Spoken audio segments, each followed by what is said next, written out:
नमस्कार. मागील भागात आपण शब्दविचार पाहिले. आजच्या भागात शब्दविचारामधील पुढचा भाग नामे आपण आज पाहणार आहोत. त्याआधी थोडीशी उजळणी घेतोय. शब्दांच्या जाती 8 आहेत. हे मागील पाठात आपण पाहिले. विकारी आणि अविकारी अशा 2 गटांत त्यांची विभागणी होते. विकारी शब्द म्हणजे ज्या शब्दांना किंवा ज्या शब्दांवर लिंग, विचार, विभक्ती यांचा परिणाम होऊन त्यांच्यात बदल होतो. जसे शब्द, नाम, सर्वनाम, क्रियाविशेषण, विशेषण हे या शब्दांच्या प्रकारांना विकारी शब्द असे म्हणतात. अविकारी शब्द म्हणजे ज्या शब्दांवर लिंग, विचार, वचन, विभक्ती यांचा परिणाम होत नाही. क्रियाविशेषण अवयव, शब्दयोगी अवयव, उभयान्वयी अवयव, केवलप्रयोगी अवयव ह्या शब्दांचे प्रकार अविकारी शब्दप्रकारात मोडतात. आता नामांविषयी आपण थोडक्यात बघणार आहोत. त्याआधी काही वाक्य घेतोय. तो झाड लावतो. तो झाड लावतो. अरोही फळा पहा. अरोळी फळा पहा. अनुराग गोष्ट ऐकतो. अनुराग गोष्ट ऐकतो. नदीला पूर आला. नदीला पूर आला. मला पुस्तक आवडते. मला पुस्तक आवडते. वरील वाक्यातील झाड, अरोही, फळा, अनुराग, गोष्ट, नदी, पूर, पुस्तक हे शब्द पहा. हे शब्द वाचले की आपल्या डोळ्यासमोर काही वस्तू येतात, व्यक्ती येतात. सामान्यतः वस्तू हा शब्द डोळ्यांनी दिसणाऱ्या पदार्थाला उद्देशून वापरतो, पण व्याकरणात त्याचा अर्थ व्यापक आहे. वस्तू या शब्दांच्या अर्थामध्ये सर्व प्रकारचे पदार्थ, प्राणी, त्यांच्या अंगी वास करणारे गुण व धर्म यांचा अंतर्भाव होतो. याचाच अर्थ काय तर प्रत्यक्षात असणाऱ्या किंवा कल्पनेने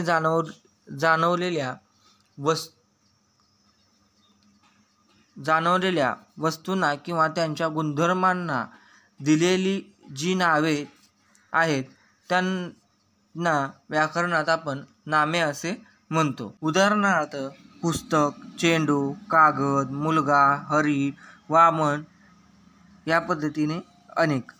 मराठी घटना रचना परंपरा या ग्रंथाचे लेखक अरविंद मगरुळकर यांनी नामांची व्याख्या करताना म्हणले आहे. वास्तवात वा मानस सृष्टीतील इंद्रिय गम्य आणि मनोगम्य वस्तू ज्या शब्दांनी बोधित होतात त्या शब्दांना नामे असे म्हणतात. तसेच वेगवेगळ्या शब्दात सांगायचे तर ज्यावरून एखाद्या प्रत्यक्ष किंवा काल्पनिक पदार्थ, प्राणी किंवा त्यांच्या गुणधर्म यांचा आपल्याला बोध होतो त्यांना आपण नाम असे म्हणतो. आता नामांचे वर्गीकरण करायचे झालेच तर सामान्य नाम, विशेषण नाम व भाववाचक नाम या 3 घटकांमध्ये त्यांचे वर्गीकरण करता येईल. आता सामान्य नाम म्हणजे काय?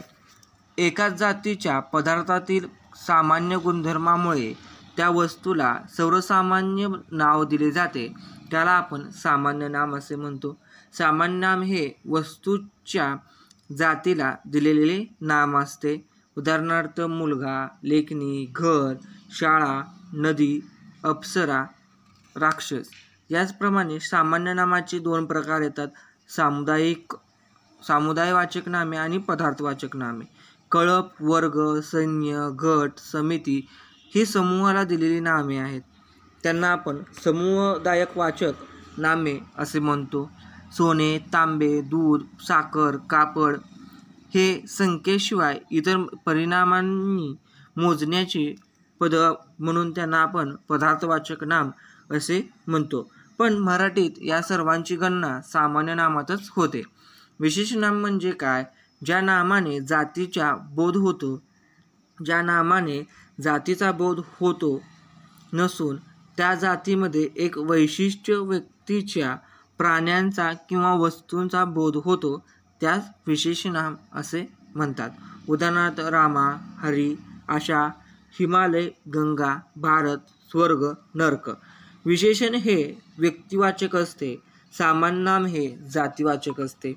विशेषण नाम हे त्या व्यक्तीचे अथवा वस्तूचे स्वतःचे नाम असते. ते केवळ खुणीकरता ठेवलेले नाव असते. तर सामान्य नाम हे त्या जातीतील सर्व वस्तूंत असलेल्या सामान्य गुणधर्माला दिलेले नाव असते. सामान्य नाम हे त्या जातीतील सर्व वस्तूंना लागू पडते. विशेषनाम हे एकट्याचे असते. आता सामान्य नामाने त्यांना दिलेले विशेषनाम आपण पाहतो. तर नदी कुठली असेल, हे नदी म्हणजे सामान्य नाम झाले. आणि विशेषण त्याला कुठले, गंगा, सिंधू, तापी, कावेरी या पद्धतीने विविध नद्या हे त्याचे विशेषण झाले. आता भाववाचक किंवा धर्मवाचक नाव म्हणजे काय? ज्या नामाने प्राणी किंवा वस्तू यांच्यामधील असलेले गुण, धर्म किंवा भाव यांचा बोध होतो त्याला भाववाचक नाम किंवा त्यालाच धर्मवाचक नाम असे म्हणतात. उदाहरणार्थ धैर्य, कीर्ती, चांगुलपणा, वात्सल्य, गुलामगिरी इत्यादी प्रमाणे.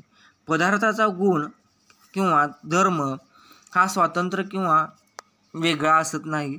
तो कोणत्या तरी जड वस्तूचा अथवा व्यक्तीच्या आश्रयाने राहतो. भाववाचक नामांना वेगळे अस्तित्व नसते, मात्र कल्पनेने ते आहे असे मानून त्याला नाव दिले जाते.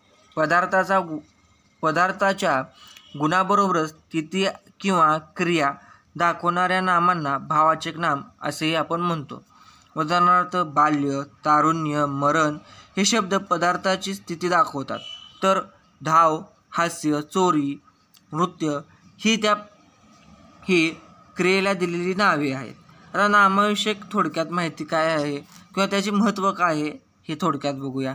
सामान्य नाम किंवा विशेष नाम यांनी प्रत्यक्ष किंवा काल्पनिक प्राणी किंवा वस्तू यांचा बोध होतो.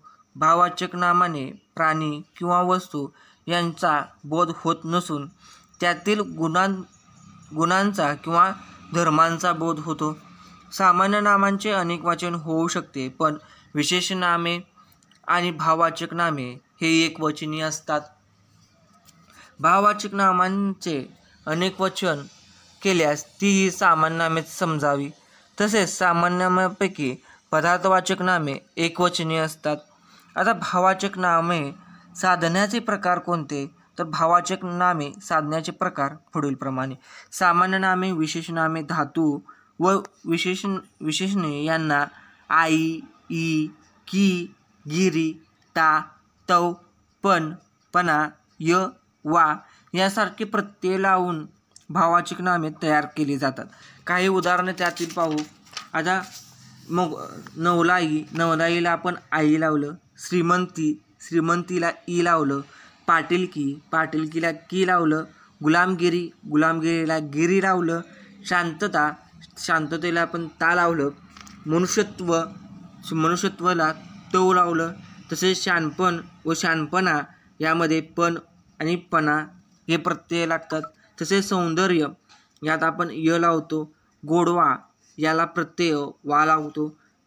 या पद्धतीने आपण इतर उदाहरणे देखील देऊ शकतो.